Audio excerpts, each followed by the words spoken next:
No. None of that. There's like this gravity to Kevin Robinson here. And Kevin is, of course, just a good friend here, the husband of Sarah, and y'all are just like Reedwooders, by default. We love you, and I've had a lot of.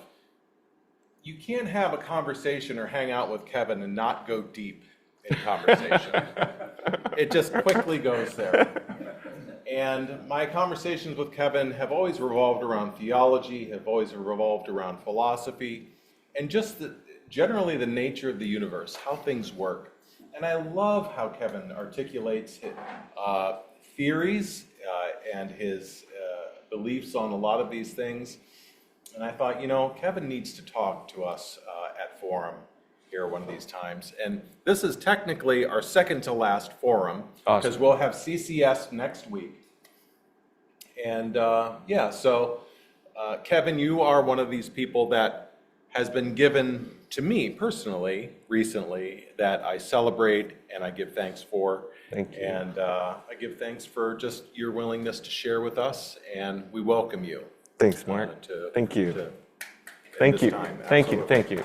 Thanks, Mark. Very grateful to be here this morning. Thanks, Mark, for that sweet introduction. The kind way of saying I ramble a lot about esoteric stuff every time. Yeah. I'm grateful so much. I'm grateful to be here with you all, and I'm grateful that Sarah and I and Ruby have found a place to come on Sundays and worship together with you guys. I resonated with what you said this morning about seeing people on the bus. I lived for a while in New York City and had a hard time making eye contact with people. The very act of your eyes meeting someone else could elicit a violent reaction. But I perfected the Mona Lisa smile, which is tersing the cheeks a little bit. And just sort of having a glint of face that if someone, what are you looking at? Nothing. Yeah. Today I wanted to talk about my contemplative practice. Sean has brought that phrase into my life. I'd never even used it before. What a contemplative practice is, something in your life that points the way back to the divine, that lets you feel grounded in your place in this world, that gives you a sense of belonging when everything else sort of falls away. And for me, that has been and is still music. We're going to talk about history. We're going to talk about science. We're going to talk about a lot of different things. I'm all over the place this morning, but it comes together in a way. I think it's called the weave, but we're going to do our own weave this morning. We're going to talk about phase, and at its core, right out of the gate, what phase is. I don't want to barrage you with a bunch of nerdy scientific discussions, but if I were to place two stereo microphones, you have two ears. If I place two microphones and a sound source emanates, if they don't hit those two microphones at the right time, they become out of phase with one another. And that can cause all sorts of problems when you're making records. And that's what I've done my entire life. This is this is me as a young buck. I was a tappy kid. I want to tell you a little bit about myself before we get into how I found this spiritual practice.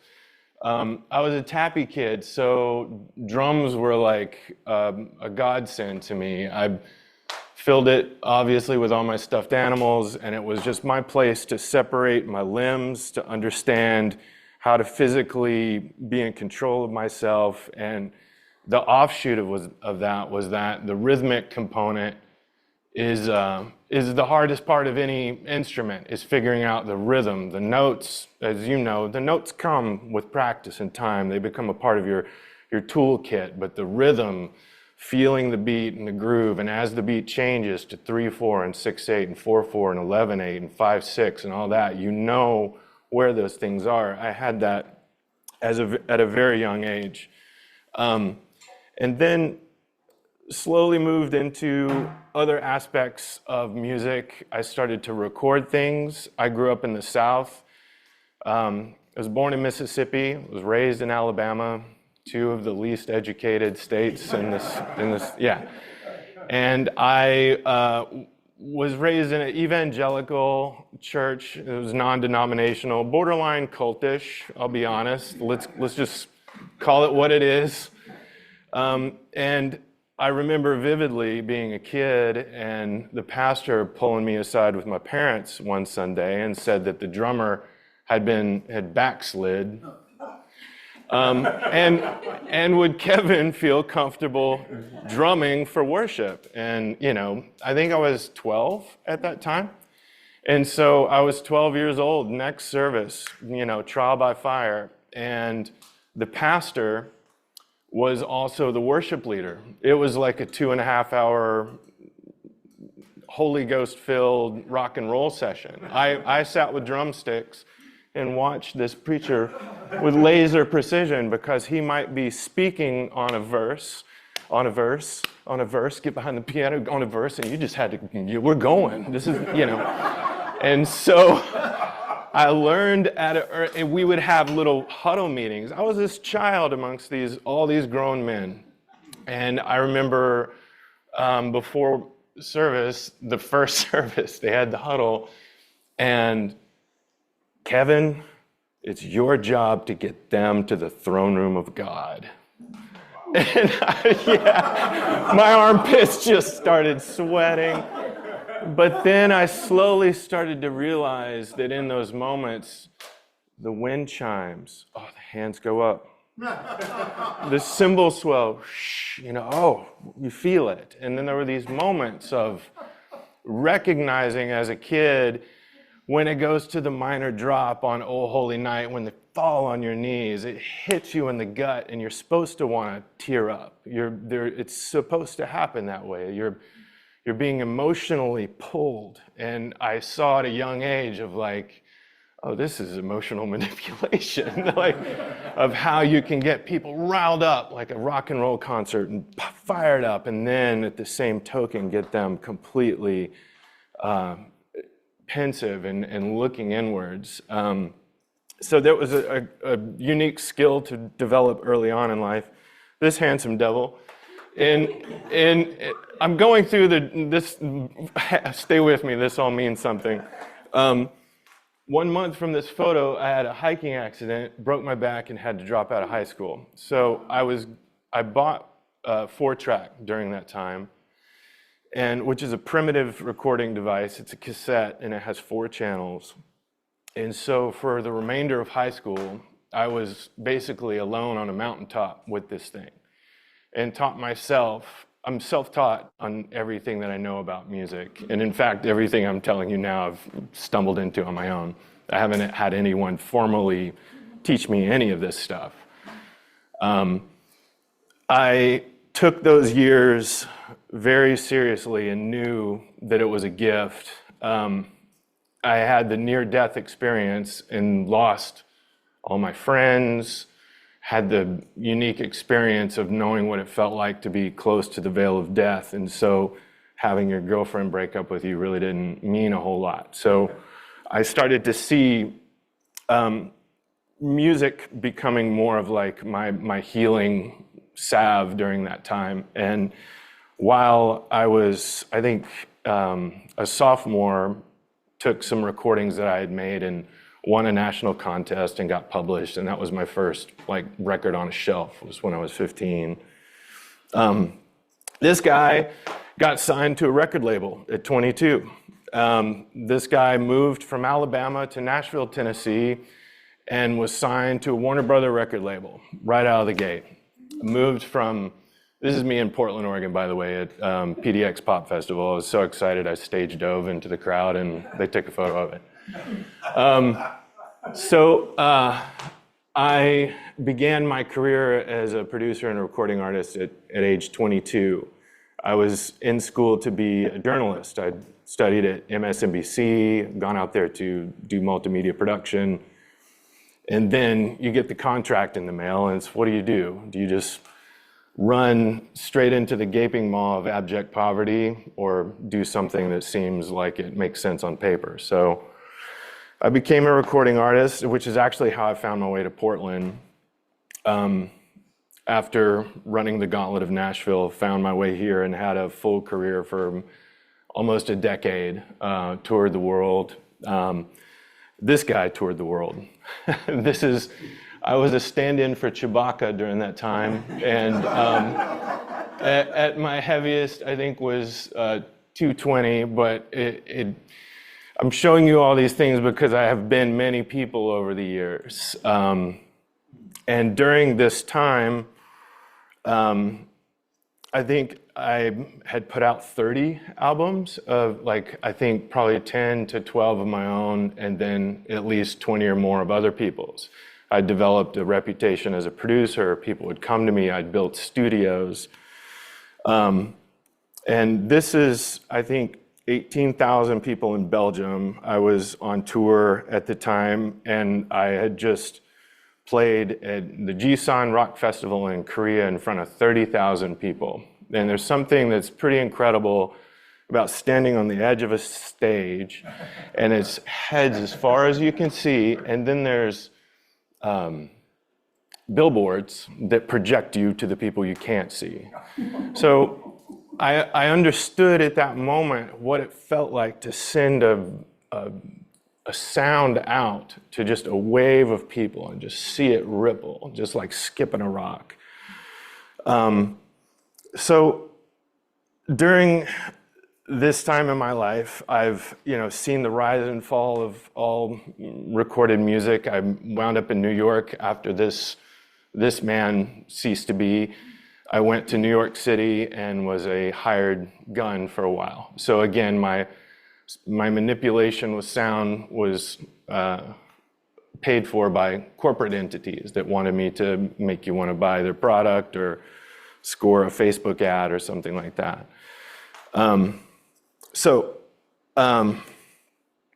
Sound. How in the beginning was the sound? This is something that science and religion shake hands on. In the beginning was the word. In the beginning was the bang. There's a vibration. There's a sound that happens. And that fundamental belief that existence begins with a vibration of sound is similar to them. So years ago, I began to just study the waveform and to be aware of it when I saw it, and to treat every instance of meeting vibration and waveform like it's a record. And then I understood very quickly that the earth has a frequency, a vibration that resonates from it. It has a heartbeat. This says it's at 7.83. The frequency range of the Schumann is a fundamental at 7.83 hertz. It means it just comes out of the earth at an inaudible, it's called ultrasound, below our hearing. Infrasound is above our hearing, ultrasound is below our hearing.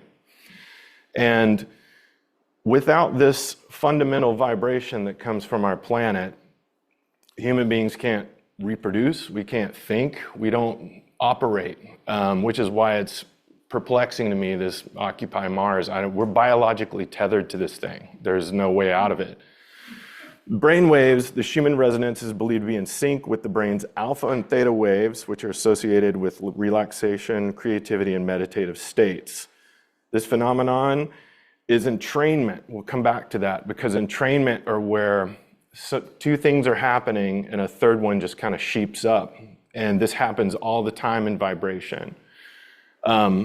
Our immune system and our moods and emotions are affected by the Earth's Schumann resonance. There are a lot of people with, I would call it meme-like knowledge of this, that will talk a lot about grounding, getting barefoot and getting out on the earth. There is some scientific fact to that. I've known people that have run copper wire from the dirt to their bed to take care of pain with their joints and things like this. We'll come back to all of these things. Like I said, we're weaving on a lot of stuff today because I want to just sort of paint a picture of how I see sound and vibration throughout life, throughout the planet that we're on, throughout one another, not just making records, but how these principles apply. This is Nikola Tesla. Alpha waves in the human brain between 6 and 8 hertz, which we know affect all three of our brain systems, our immune system, our well-being. The wave frequency of the human cavity is between 6 and 8. All biological systems operate in the same frequency range. There we go. Thus, our entire biological system, the brain and the earth itself, work on the same frequencies. So this hit me pretty hard as a music producer that studies frequencies, that studies equalization, that studies what these sounds do, to understand that there is a sound that you can't hear that completely affects you every day that you're unaware of. It still blows my mind. And I know that for those of you that are nature buffs, know the feeling of being out and alone with nature, and then you come back into the concrete harshness, and there's a readjustment, you know, which is partly why I didn't survive New York City. I didn't. I'm a nature boy. Okay, we'll come to that in a second. So. Yeah, file these away. These are just little nuggets that we're going to come back to in a minute, okay? I want to talk about isochronic tones and binaural beats. So we know alpha waves are the brain waves that induce meditation, contemplation, feelings of peace. Good, healthy alpha production promotes mental resourcefulness, enhances overall sense of relaxation. Essentially, when you're in a deep meditative or prayerful state, your alpha waves are stimulated. This is when you segue down into a dream state, beta, theta, alpha. These are the brain waves that are stepped down into a meditative state. An isochronic tone or a binaural beat were discovered in 1839 by Heinrich Wilhelm Dove. He discovered that two signals presented in one in each ear, your brain detects phase variations and creates a sympathetic harmony. All right. All this aside, what that means is if I put a frequency in one ear and a very different frequency in another ear, your brain perceives a slight variation, right? And so I'm actually going to give an example of one real quick and pass this around to you all to listen to. This is 100 hertz in one ear and 90 hertz in another ear. And what happens is you have a 10 hertz resonance, which hits you right here, right in the middle of your brain. And it's basically like getting a little massage in your pineal gland. Yeah. And 10 hertz, as we understand here, falls right in between the sweet spot of where peak alpha wave production happens. And the reason why it's never, Kevin, why isn't it exactly this? Well, we're all individual biological antenna. You're different weight, different size, different makeup. There's no one size fits all, unfortunately, in life or in nature. So there's a lot of these spectrums just hit within a range. But what I want to do is just pass this around for a minute so you can hear what an isochronic tone is. Yeah, a second. Okay, let me get it to where it's not. Okay, so we'll start with Sarah. Just for a minute. And when you hear the frequency that it's putting in your ear, it's peaceful. But if you can imagine humming along with that, what you've done then is set the stage for the next phase of understanding, is that mankind in antiquity has understood the values of this. This technique can be used to guide your mind into any state, and in fact can rearrange calcite crystals in your pineal gland and quite literally change your mind. These things are designed to literally shift the crystals that are inside this gland to give you a sense of basically starting from scratch. Archaeoacoustics is where this falls into place. Archaeoacoustics is the study of buildings throughout history that have been designed with sound in mind. I've seen pyramids in South America where the top is essentially an echo chamber that goes out into a football field that you can speak in the echo chamber, and it's just like a PA sending it out. Now, to understand the amount of physics and math involved in building a stone structure that old in megalithic times as a music producer is pretty astonishing. What I'm passing around, the binaural beats, essentially the oldest one of these archaeoacoustic locations is the Hypogeum in Malta. It's an underground stone chamber, and it has a standing wave in 110 hertz, which essentially produces what you guys are about to hear.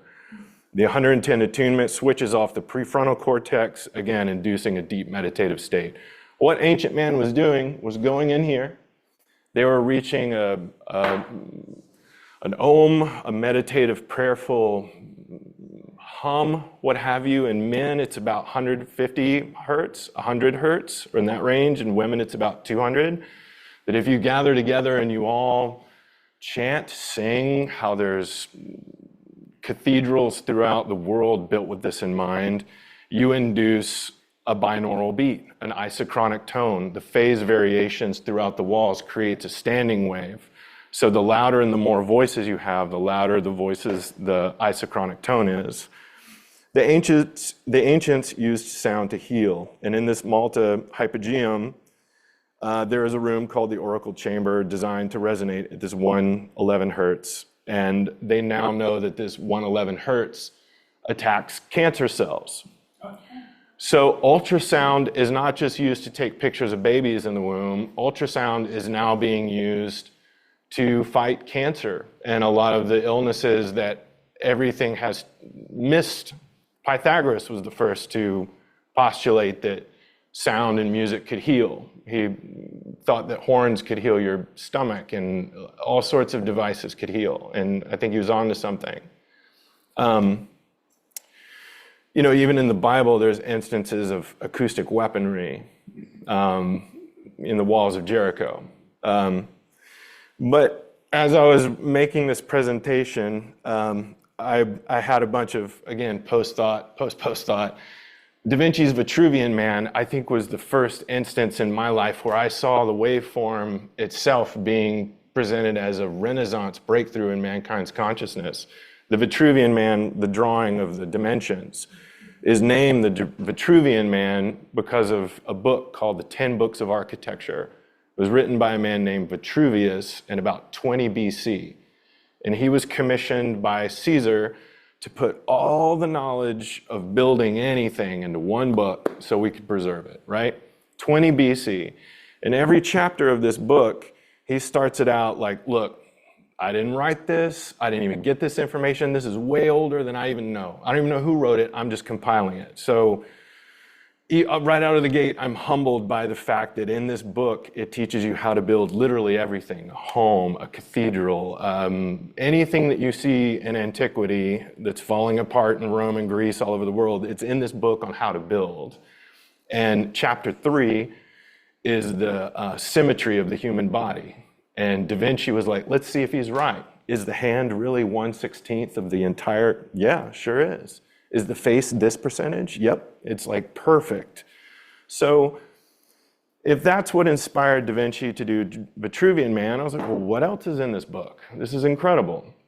There's a chapter in it on how to build theaters, where essentially he's teaching you how to build passive amplifiers. And the musician, the music producer in me knows what this is. Like, he's putting empty jars that the Bible talks about, You're like a resounding jar. You're just brass. That's what that is. It was put on the sides of these things to magnify the sound so that the effect was the person at the bottom, the top could speak as if there's no distance between them. So the length of a sound wave wasn't measured until somewhere in the 1800s, right? So you understand, like, the ancient man was completely in harmony with sound and vibration in ways that we've yet to catch up with. They knew it inside and out. They used it in their everyday life. I know we only have like 45 minutes, so I'm going to try to stay on task. But while I was reading about this in particular, what was the concerts like then? What did they listen to there? And this is where it gets kind of wild because, at one point in history, classical music was scandalous. Combination of notes that's a no-no. And I think, and in fact, only certain scales were appropriate. And there was a reason for all that. I think we would get together and experience C, and no one would leave C until we were on C. Then we move up to D, and we go to D, E, all of us. And then you would just have essentially a spiritual massage cleanse session with the town, and then you'd go about your day. You experienced it together. When you combine notes, I like this song and don't like that song. It becomes a personal thing that you can't really share. No matter how much you love Sister Goldenhair, it's not the same to someone else. So just putting that out there. Dolmens, again, I think are the most primitive example of man reaching for a meditative state with vibration. They're the pie-shaped structures. There's 35,000 of them in Korea alone. They're the most prevalent ancient structure all over the world. They're in America, they're everywhere. So I think that the evidence of dolmens on this planet is proof that mankind used these to induce meditative states. So, all right, let's forget all that. Let's get to rock and roll for a second. There are only 3 points of control with recorded music. If I was going to make a record for you today, I would only really be able to balance 3 things, which is the equalization, 20 hertz to 20 hertz. The lowest is 20, the highest is 20,000. The high cymbals, the low drums, and everything in between. Which also, I think it's strange that 2020 is perfect vision, 2020 is our hearing range. Like we exist within a 2020 spectrum as our vibrational experience here on this planet. But again, infrasound and ultrasound extends below and it extends above. And just sound, infrasound, way above the range of human hearing, birds speak to one another in infrasound. They have private chat lines, talking all the time. We can't hear a word they're saying. Elephants speak in ultrasound, far below the range of human hearing. I've seen documentaries on aerial videos of elephants hundreds of miles apart, just once, boop, all meet at a little watering hole to keep an eye on one another while they drink. And they'll show on a spectrograph way down on the hearing range, be up below ours, of them just being like, meet you guys at the watering hole in 10. And they just do that. This is how nature works. So I think as a self-learned producer, I'm thinking this is incredibly encouraging to me that although our perception stops, it doesn't end there. It keeps going in both directions forever.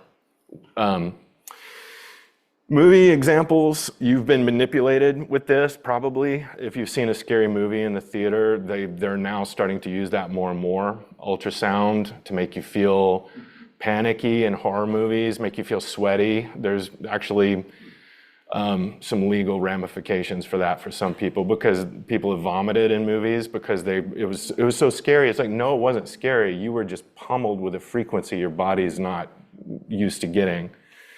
And again, the medical applications of ultrasound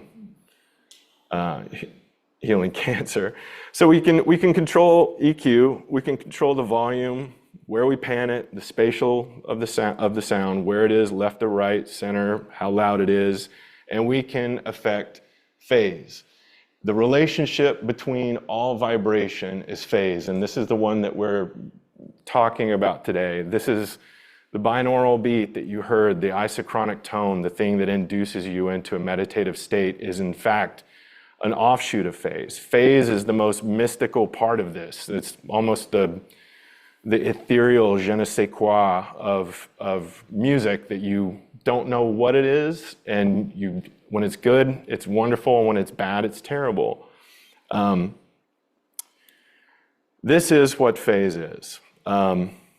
If you have a carrier signal and you have another carrier signal, and they are in phase with one another, it boosts it 2 times. So it's essentially like 2 times the amplitude. So if that first thing I said about the microphones on the source, if they were both perfectly placed, the thing that I'm recording is twice as loud. Now, if they are out of phase, the result is complete silence, meaning they cancel one another out. And this can be employed creatively if you want to use something out of phase. Usually, this is really, really bad. This is not what you want. It makes things sound thin. It takes the power out of the elements. Even if there is any phase manipulation, it starts to degrade the signal. So the producer in me is looking at phase, and this is the hardest thing to actually wrap your head around. What am I hearing? Like, what is this? And when the light bulb goes off of its phase, you understand that so much of your life is a parallel with this. Mixing the elements, what sounds good to you? So what boosts your signal? What makes it go up? You know? What makes it go down? What makes you silent? Can I mix my life like I mix a record? Because I can be around some people and realize without even speaking a word, we might not be in phase. Like, down to your quark level, the things that make you you, they're still digging. What's in the nucleus of that? Well, there's an atom. What's in that? Well, it's a quark. What's inside of that? Like, vibrating stuff. We don't know. It's just squiggles. So you can kind of extrapolate that you are a vibration of matter, that you can start to apply these principles in your life in ways that my music preferences are sometimes angular and aggressive, but my life, I want to be beautiful and harmonious. So if there are things that are discordant, if there are things that are out of phase that make me flat, they gotta go. The only way to fix it is to mute it, or pull it down, get rid of it, or fix it. You can start to slowly treat your life in ways that you are in control of. And I think that that's one of the things that made me feel the most empowered in the spiritual practice, is like the illusion of control is sort of lost when you understand that I have control when I'm mixing a record of how it sounds. And I have control when I'm mixing my life of how it sounds to others, and how I'm impacted by the people around me.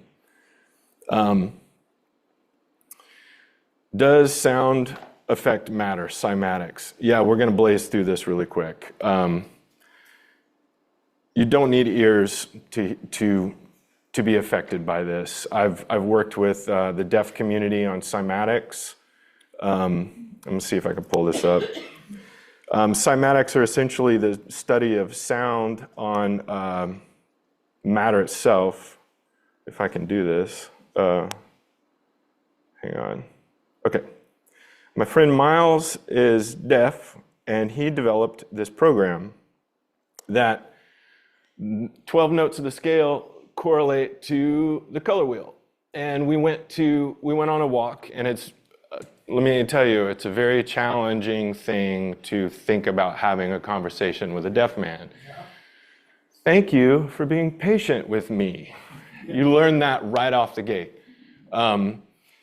You think very carefully about what you're going to say before you say it, because it's a laborious process. And so we were working on this program together to correlate the 12 notes of C to C to the color wheel. The ultimate goal being that I could play music and he could see what I was doing. So then the challenge was, but it's not that way, like we just discussed. Infrasound, ultrasound, it goes that way forever, it goes that way forever. It's not just right here. So we had a little breakthrough of what if we created a Fibonacci spiral, and you play low, it would go down, you play high, it would go up. So what wound up happening because of this, there's no real sound on this thing. He just kind I'm gonna share it for. of, okay. There is the program itself. Okay. Share. Okay. We're gonna go to share. So I'm gonna blaze through this last little bits real quick. And I have a cymatic video that I had planned to show you, but I'll share it with maybe the email chain after this. So you guys, if you're interested in this, you can see more. But these are the notes, and he's just got a microphone going do do do do do do. So there's no real. This is essentially where we wound up.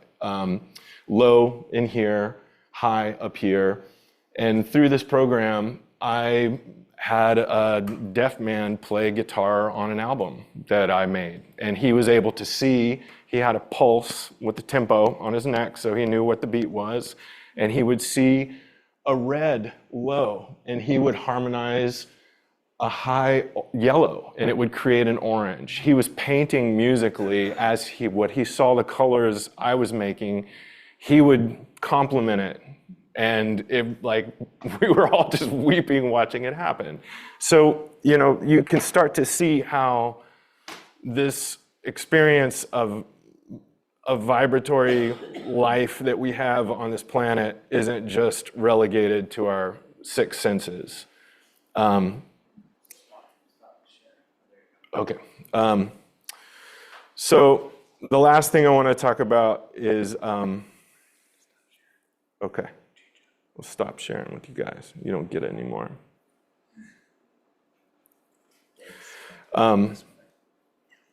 As you can tell, it's kind of hard not to look at all this as someone who's studied music their whole life, and to see that the planet has a vibration, and to see how when vibrations come together, things happen to us that you can't explain, and how throughout all of mankind's history, they've understood some things that I just feel like I'm scratching at the door of. And every time I would come through an onion layer, I would understand a deeper and deeper aspect of myself and see, I think, a deeper hand of divinity through it. But rhythmic entrainment is kind of the last thing I want to talk about. And we talked about it before earlier about how rhythmic entrainment with the Schumann resonance induces feelings of calmness, meditative state. Rhythmic entrainment is essentially like getting you on course with the things that are around you. The phenomenon of rhythmic entrainment was in 1665 when Christian discovered that two clocks would synchronize their pendulums. So resonating particles influence one another and save energy by synchronizing. And this is where it gets really cool. The strength of the vibration influences surrounding bodies of frequencies towards a particular state of being. You influence others towards a particular state of being without saying a thing, without smiling, without doing anything.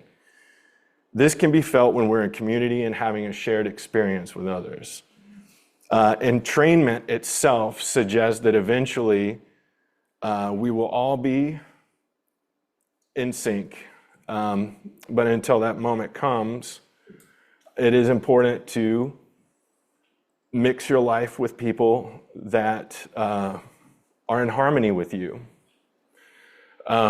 Because you are the entrainment element. And what this is a ridiculous and magical example of rhythmic entrainment. Imagine these are all sound vibrations instead of the vibration of a metronome back and forth. These are 32 different metronomes, all just going chaotically, well, sort of, willy-nilly. What happened? There we go. Oh, no, you want to do this? Okay. All right. They're just going to do that for a while.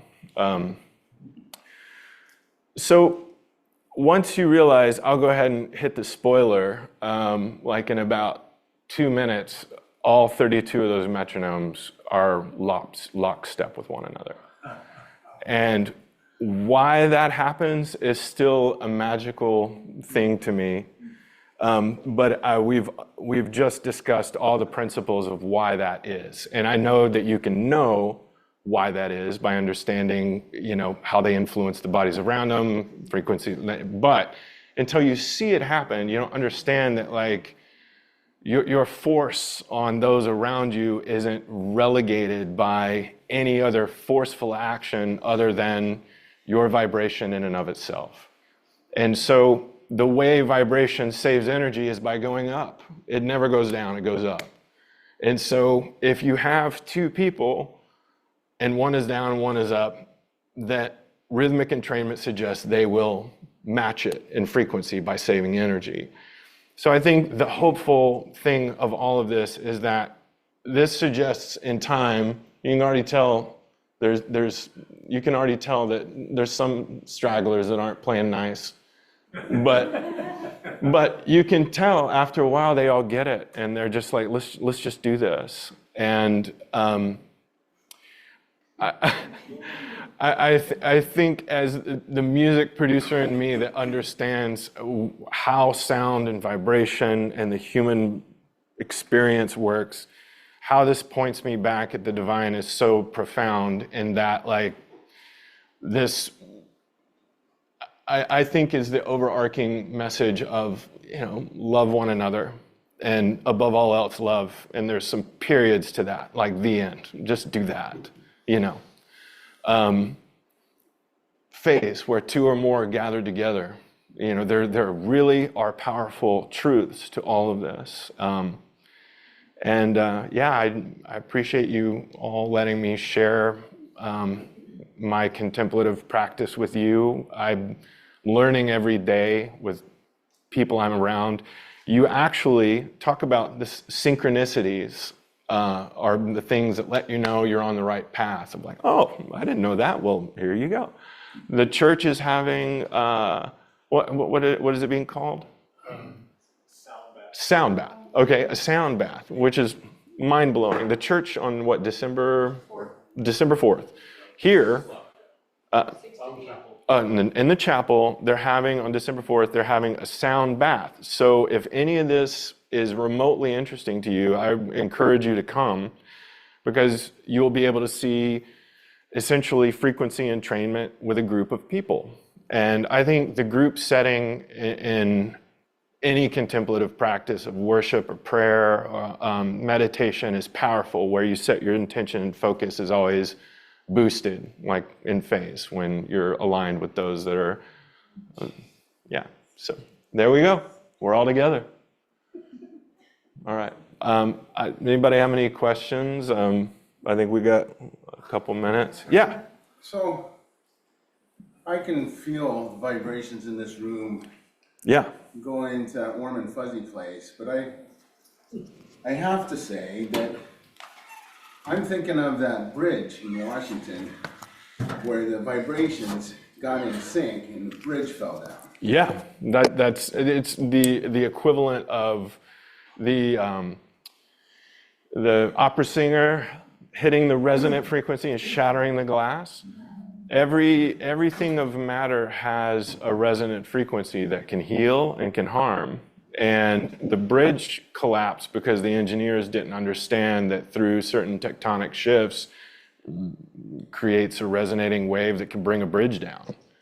And there are vibrational repercussions to living on a breathing planet that's pulsing its heartbeat out, and then that's one of them. But yeah, I get anxiety on bridges a lot, especially in San Francisco. No. I get anxiety watching your metronomes all become they did, yeah. It's quantum entanglement is called spooky action because they don't really fully understand it. That's a good example of it to me, of how you can start 32 metronomes completely randomly and eventually they all sync up.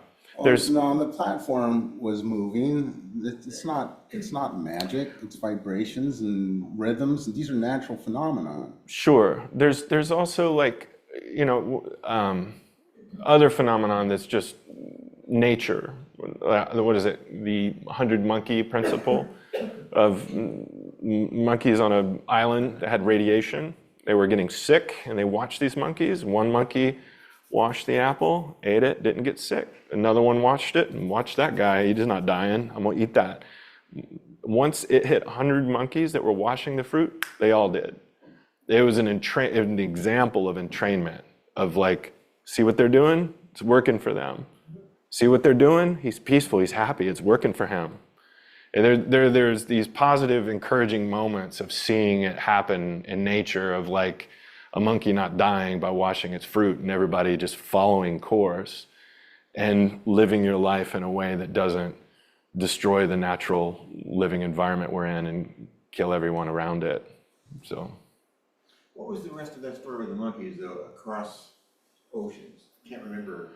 there's several different variations of it, but like, you know, it's essentially just a principle of entrainment itself, that up to a certain point there's a break point, and it all just goes from there. Which I would imagine is why the metronomes all do that as well. Not sure what the monkeys have to do with vibrations. Oh, entrainment is what I'm talking about. Of like, It sounds like monkey see, monkey do. becoming in sync. Yeah, becoming in sync with one another. Yeah. Yeah. Thanks, Sam. This is really fascinating because I feel like it's another analogous way to talk about spirituality and what's happening. Yeah. Even last week, we watched a video that talked about how during open worship or silent worship, this one guy spoke about it as that he senses a vibration, you know, Yeah. during that time. And just how sound as being the conduit to describe or to experience spiritual realities Yeah. is a very, very old thing. Mm-hmm. The world's oldest religion is not Quakerism. Really? I'm being silly. I'm being facetious. The world's oldest religion is Hinduism, which really is a collection of religious beliefs. It's not even a monolithic set religion. But you know, their concept of Om. Om is the sound of the beginning of creation. Even in Judeo-Christian and even Islamic belief of that creation what began with a word, you know, with a sound. Yeah. These sound implements, it really is just a fantastic way to talk about a kind of a backside or a dimension of spiritual realities that maybe be a little bit more physicality to it than we're used to thinking. It allowed me back in, to be honest. My upbringing in the church kind of pushed me out because there was a dogma that I had to shed. And this allowed me back in because I could see it, I could feel it, I could see divinity, I could see the divine, I could see creation. There's a physical aspect to it that isn't dependent on a specific subscribing to theology or a religious, entrapment. But yeah, one thing that you brought up, I sent this to Sean, and I wanted to read this, was that you had mentioned the Hindu Vedas. We sing as children to row our boats merrily and gently because we are not in control and life is a dream. Life as a dream is an understanding echoed in the Hindu Vedas because their understanding of this entire reality is Krishna's dream. Voltaire writes, "Uncertainty is an uncomfortable position, but certainty is an absurd one." So here's the take home, is that worry and the illusion of control are negated in silence. They are phase opposites.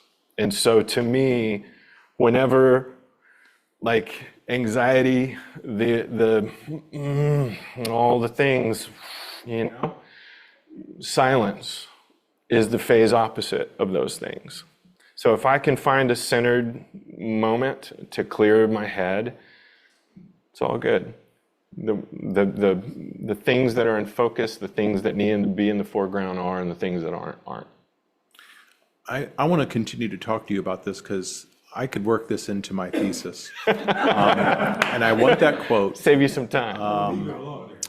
And then also, I do want to say that right now, like kind of the cutting edge interest that a lot of astrophysics are interested in is they're interested in, they're realizing that the entire cosmos, not just our galaxy, the cosmos itself, that's 6.8 billion years old, really functions kind of like an echo chamber from the time of the Big Bang, and that the reverberations of the Big Bang are kind of bouncing around in the cosmos, Right. and NASA's very interested in that frequency, and like they're sending satellites Sure. up to study Sure. what that frequency is, Yeah. and what it's doing, because it says a lot about the macro nature, the macro nature of the universe itself. So all of this is very interesting, Kevin. And Thank you. we didn't have time to go into the cymatics, but that points to that as well, the macro and the micro, the as above, so below aspect of seeing certain things and having them echoed. And as they're mapping the cosmos, it's starting to look more and more like neurons firing. And so science is like the universe looks more like a brain than it does, a Star Wars episode, and existence itself is a thought rather than what we are perceiving it to be. Yeah. Also, just as kind of a lay theologian, what implications this would be to the idea of the atonement? Kind of using an interesting word, atonement. The reason why did Jesus have to die? That's the question of the atonement, and this idea of equaling out, Getting back to the fundamental frequency. getting back to the original. We speak of it in theological languages, but to look at it and put it through the filter of phase would be another awesome Sure. lens to see the work of Jesus Christ, his death, his resurrection, and what that meant for the cosmos. I agree. It's just absolutely incredible. I Thank you, called this Kevin. volume 1 for a reason, because I could talk about this for a while. Yeah. Pick up on the atonement. Yeah. So we have theories of the atonement, and one of the popular theories, substitutionary. Christ had to die to pay the penalty. Okay. There's the other one called moral influence, which is much more like pendulums. Okay. So it's not that there was a penalty that had to be paid, Right. but by the shedding of his life, Sure. in a mysterious way, it affects me.